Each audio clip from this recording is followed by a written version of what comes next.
ready to pretty much rock and roll. Alright folks, now that we have our Next.js set up with Tailwind, next thing we're up for is setting up tRPC. So tRPC pretty much lets us set up our PC with full stack type safety, and it's one of the best libraries to come out in the last couple of years. To be honest, I'm kind of glad I found it because it has truly changed how I have been building products recently. So taking a look at what's going on, so you see they have a pretty nice example of how everything looks, but we're gonna take a quick start. Actually, we will go use it with Next.js, and they kind of lay out how to use things quite nicely, and we'll just follow their recommendation. Mostly, we'll change things up a little bit, specifically in terms of a little bit of the file structures. But as you can see, they recommend putting the API folder. That's Next.js, obviously, and yeah, let's get rock and rolling. So this kind of lays out a couple of the projects that they depend on. For example, React Query and Zod. React Query is just a state management for remote client requests. So it's super nice, and what tRPC provides is a thin wraparound, and Zod is pretty much for input validation. So nothing too crazy, we'll just go ahead and install everything. Alrighty, things are installing. Alright, now let's see what else they're saying. They recommend making our TypeScript configuration stricter, so let's do that. So our tsconfig is right here.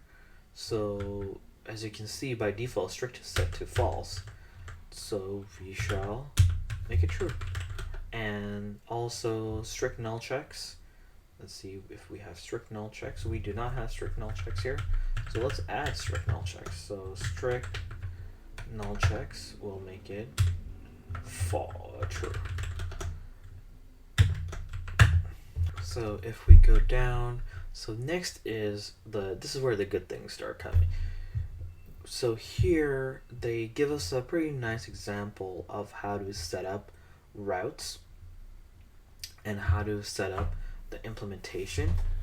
So let's now set up tRPC actually, at least the bare bones of it. We have our pages. So here we will create a meta module which is specifically for more configuration focused items in the project. In this case, we'll be starting with tRPC.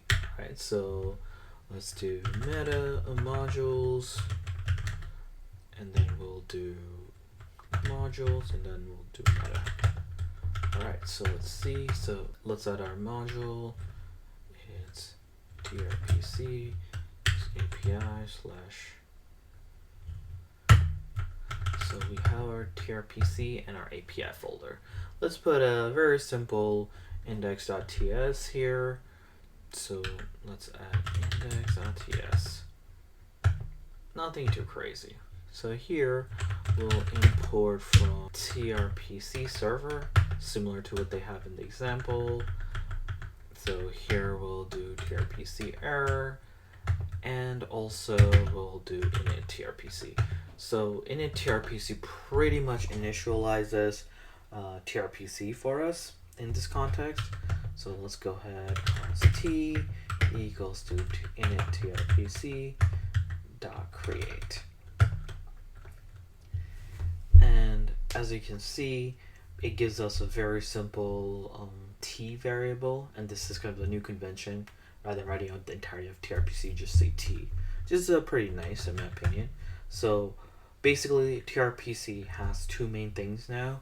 They have a router that's actually route your requests, and then there are procedures. So procedures there can be two types: query and mutation. They're mostly conventions. Query is you can think of REST GET. Mutation is like a post or put. You can any kind of either works in terms of this analogy. But anyways, for our case, we'll do just a router, which is just t.router, as you can see.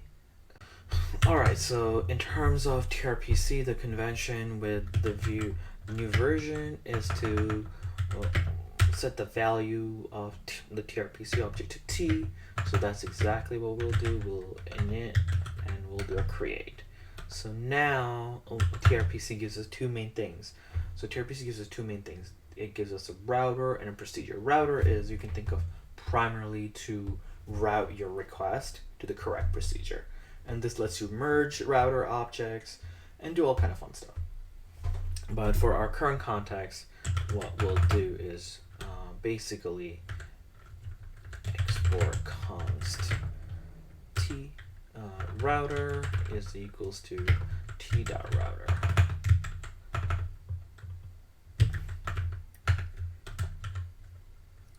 And we'll get a procedure.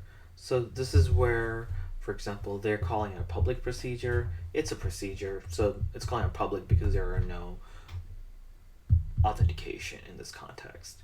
We'll stick with public procedure. So procedure, so we'll just call it procedure t.procedure. Alrighty, so we have the very basics. We have a router, we have a procedure. We're ready to actually write our queries. So looking at the example here, so as you can see, it's creating an app router. So an app router is supposed to be the main entry point for the entire application.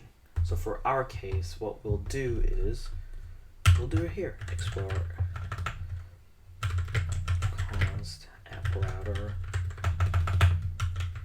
So as you can see, we'll do router dot, and we'll pass in our first route. So we'll do hello, which will be a procedure, and it will, we don't need to take any input. All we need to do is build a query, and the query is not going to take anything in this context. And what we're going to do is we're going to just return hello world. Yeah, like boo-boo there, alright. And last but not least, we'll export the type of app router, which is equals to type of app router. So this basically is the foundation of tRPC. We have a router, a procedure. We create a very simple app router with our router and procedures, and we're ready to pretty much rock and roll in this context. This is where the beauty of tRPC comes in. They have Next.js handler built in, so all we need to do import things, and everything else is ready to rock and roll. A couple caveats as we're looking at this. Create context is basically in every resolver. This function here is a resolver for the hello procedure. Now, what this provides us is basically a very simple and nice function that gets executed when this procedure hello is called. So here we also have access to a couple other items.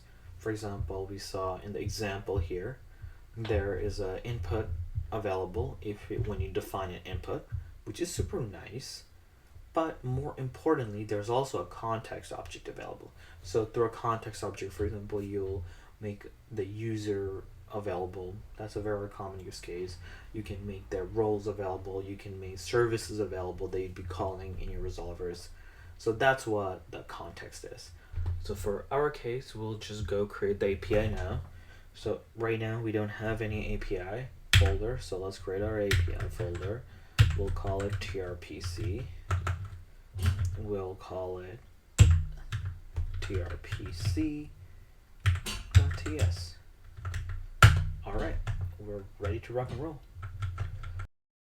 As you can see, they have a lot more other adapters available, but we're primarily interested in Next right now for this context. And we need to import our beautiful little app router. And finally, we'll do export default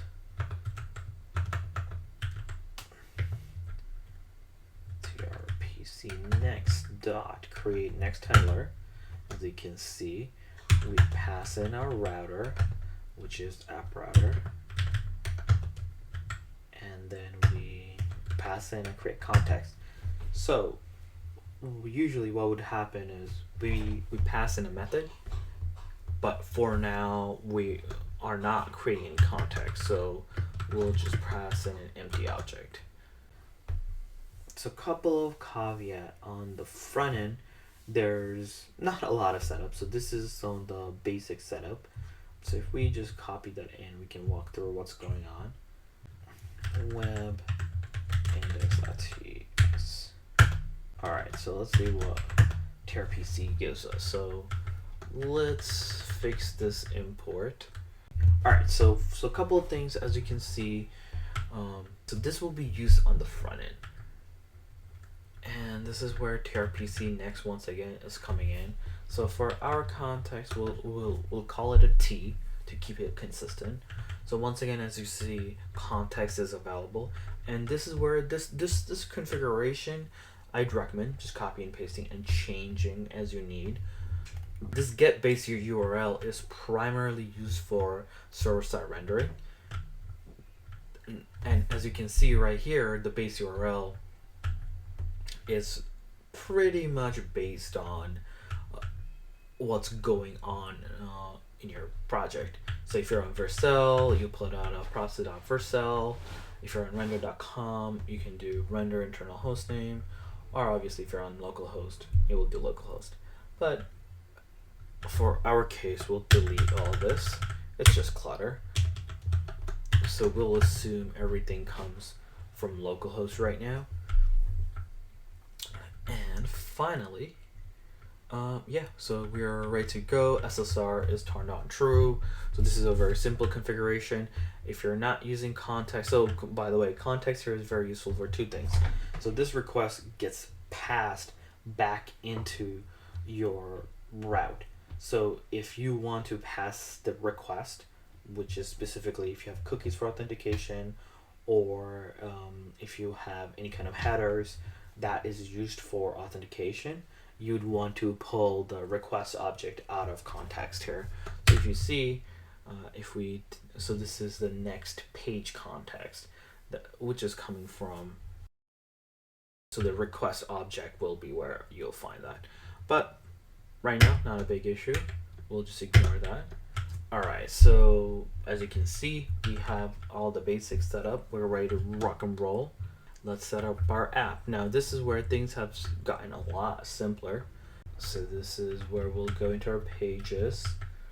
This is our last step. So we'll just import tRPC and just wrap it. That's it. So let's import, by the way, this is where we just declared our T for tRPC, and we'll now go and import that. Now all we have to do is change. This is no longer a default export, obviously.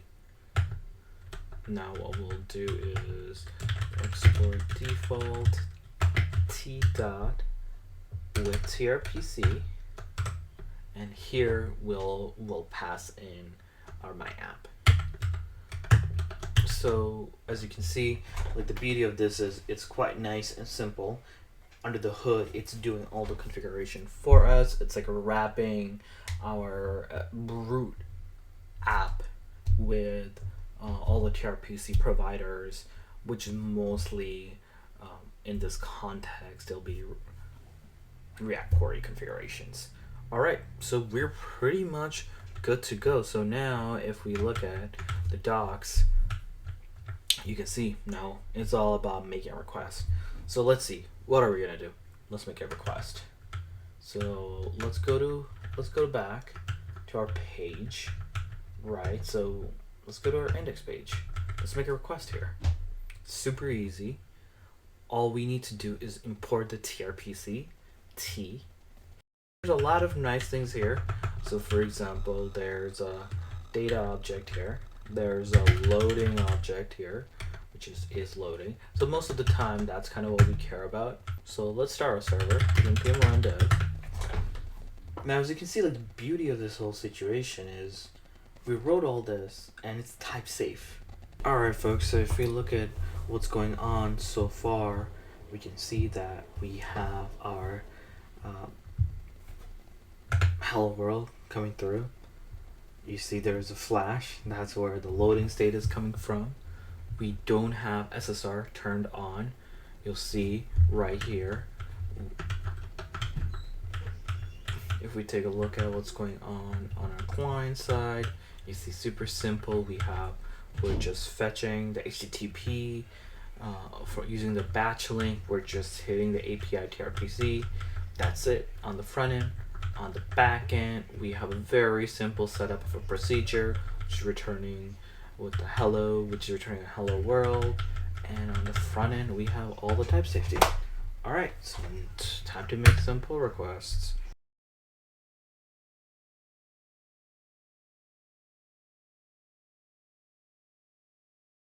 Alrighty, to kind of go reiterate what we just did, very simple setup with tRPC on the server side, similarly on the client side, and we added the route with the tRPC adapter, and then we fetched it. Everything is super type safe. As you'll see, if we go over to our data, it is a string. And that's kind of the beauty of tRPC. We just write it and the types just kind of come through. Alrighty folks, see you on the next one.